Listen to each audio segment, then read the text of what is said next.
샬롬. 오늘도 하나님의 인자하심과 선하심이 여러분과 함께 하시기를 바랍니다. 오늘은 잠언서 7장 1절로 27절의 말씀을 가지고 죄의 본성이라는 주제로 묵상한 것을 서로 나누어 봅니다. 본 7장에서도 솔로몬은 이 젊은이들에게 육체의 정욕에 대해서 교훈하고 있습니다. 아마도 솔로몬은 자기 아버지 다윗의 생애에서 육신의 정욕이 얼마나 나쁜 결과를 가져다 주었는지를 생생하게 아마 기억하고 있었을 것입니다. 또 자기 자신도 많은 처첩을 거느리고 살아본 경험상 음란과 정욕이 얼마나 비참한 결과를 가져다 주었는지 체험적으로 너무나 잘 알고 있었기에 오늘날 젊은이들에게 교훈과 경고를 동시에 하고 있는 것 같습니다. 본문 1절로 5절의 말씀입니다. 내 아들아, 내 말을 지키며 내 명령을 내게 간직하라. 내 명령을 지켜서 살며 내 법을 내 눈동자처럼 지키라.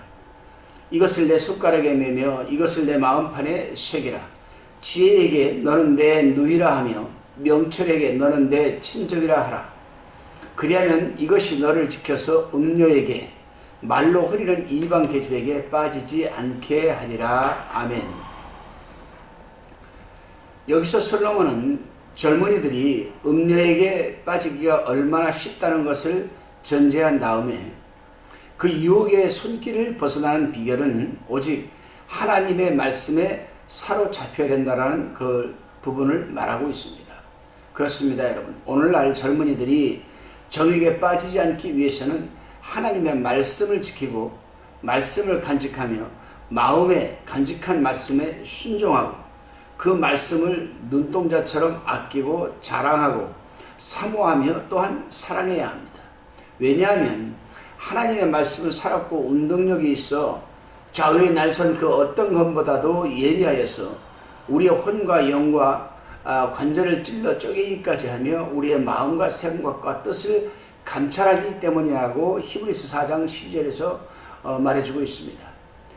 우리는 하나님의 말씀을 그다지 중요하게 생각하지 않고 신앙생활에 임하는 것 같습니다.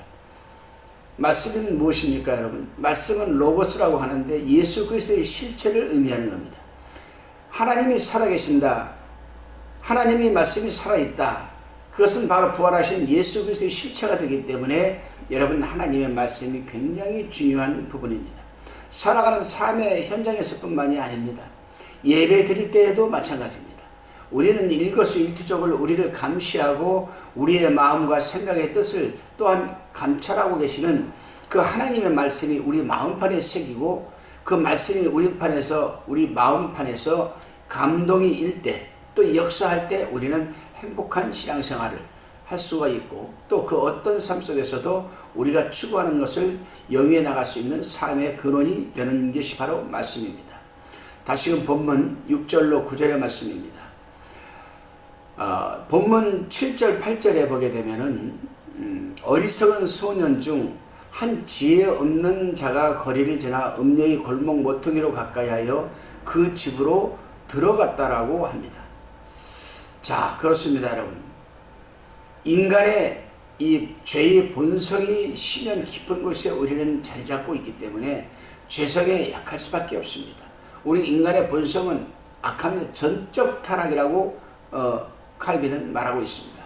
그래서 악의 그 어떤 모양이라도 모방해서는 안 되며 그 곁에도 가서는 안 되는 것이 바로 이 죄를 차단시키는 방법 중에 하나입니다. 아무리 의지력이 강하고 신앙심이 좋은 사람이라도 유혹에 붙들리면 삼손처럼 타락하고 말기 때문입니다. 다시금 본문 10절로 27절의 묵상 내용을 살펴봅니다. 본문 11절에 보면 음란한 여인은 한시도 집에 머물지 아니하고 자신의 욕정을 채우기 위해 거리를 배회한다라고 10절 12절에서 말하고 있습니다. 그리고 남자를 만나는 사람마다 사랑한다고 합니다. 그런데 음녀는 그런 가증한 짓을 하면서도 부끄러움을 모른다라고 13절에서 말하고 있습니다. 음녀들이 바로 공통점이죠. 남편이 집에 없는 틈을 타서 그런 짓을 합니다. 하나님이 항상 지켜보고 계심을 알지 못하고 죄를 지어도 발각되지 않는다라고 그들은 생각을 합니다. 그렇습니다, 여러분. 우리 하나님의 말씀은 인간적인 동정심에 이끌려서는 안 되는 겁니다. 단호하게 끊어야 하죠. 하나님의 말씀에 살펴 있는 이 젊은이는 사단에게 잡히지도 않고 유혹에 빠지지도 않는다라는 것을 우리는 분명히 명심하고 있어야 됩니다.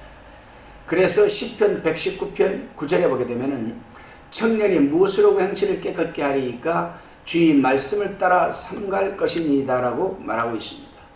여러분, 오늘 하루도 우리는 살아가는 삶의 위치에서 어떻게 살아야 될까? 분명 음녀 여자뿐만이 아닙니다. 음남도 있습니다. 남자도 있습니다. 남자든 여자든 우리는 그러한 어떤 정욕적인 육정에 불타는 그런 죄의 본성을 우리는 일깨워내는 삶이 아니라 죄의 본성을 우리는 싸워서 이기는 삶을 살아내야 합니다. 오늘 하루도 여러분의 삶의 현장에서 죄의 본성과 싸워 이겨내는 승리하는 하루가 되시기를 바랍니다. 기도드리시겠습니다. 주님, 더럽고 추한 세상, 사랑하는 애인마저도 믿을 수 없는 이때에 일깨워 주심을 감사합니다. 오직 하나님의 말씀만이 우리를 살릴 수 있는 무기요 방패이니 말씀을 붙들고 유혹을 이겨내며 승리하게 하옵소서. 감사드리오며 예수님의 이름으로 기도드리옵나이다. 아멘.